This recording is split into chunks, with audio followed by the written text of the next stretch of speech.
আসসালামু আলাইকুম। আজকে আমরা এসএসসি এইচএসসি ভেক্টর চ্যাপ্টারের সিকিউ সলভিং ক্লাসের টাইপ 1-এ আজকে আমরা একটা সমস্যার সমাধান করব। এখানে দেওয়া আছে যে এ ভেক্টর সমান 2 ইন্টু জে ক্যাপ প্লাস টি 2i cap plus 3j cap plus 5k cap এখানে, এবং বি ভেক্টর আছে -i cap plus 2j cap plus 7k cap.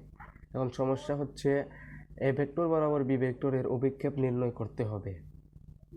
তো এজন্য একটি অভিক্ষেপ মানে কি প্রথমে তোমাদেরকে বুঝতে হবে।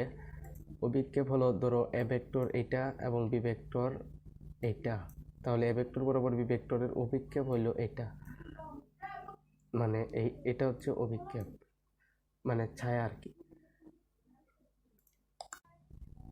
তারপর আমাদের জানতে হবে একটি ভেক্টর বরাবর অন্য একটি ভেক্টরের অভিক্ষেপ হলো একটি স্কেলার রাশি যা প্রথম ভেক্টরের দ্বিতীয় ভেক্টরের কতটুকু অংশ কাজ করছে তা নির্দেশ করে।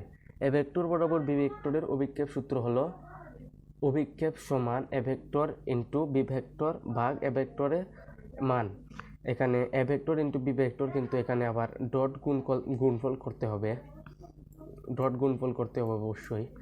এখানে এ ভেক্টর ডট গুণফল করার জন্য এ ভেক্টরের সহগগুলোর সাথে বি ভেক্টরের সহগগুলো গুণ করে দিতে হবে। অর্থাৎ এ ভেক্টরের আই ক্যাপের সহগ আছে 2, আবার বি ভেক্টরের আই ক্যাপের সহগ আছে -1, তাহলে এখানে 2 এবং -1 গুণ করতে হবে। আবার এ ভেক্টরে জে ক্যাপের সহগ আছে 3 এবং বি ভেক্টরে আছে 2, এভাবে 3 ইন্টু 2 এবং 5 ইন্টু 7 গুণ করে বের করতে হবে। তো এখানে যোগ এবং গুণ করার ফলে আমরা 39 পাই, হচ্ছে এ ভেক্টরের ডট গুণফলের মান। অর্থাৎ এ ভেক্টর ইন্টু বি ভেক্টরের ডট গুণফলের মান হচ্ছে 39। তারপরে আমরা নেক্সটে এ ভেক্টরের মান বের করব। এ ভেক্টরের মান বের করার জন্য যেখানে এ ভেক্টরের আই ক্যাপ জে ক্যাপ এবং কে ক্যাপের সহগগুলো বর্গ করে তারপর বর্গমূল করতে হবে, যোগ করে বর্গমূল করতে হবে।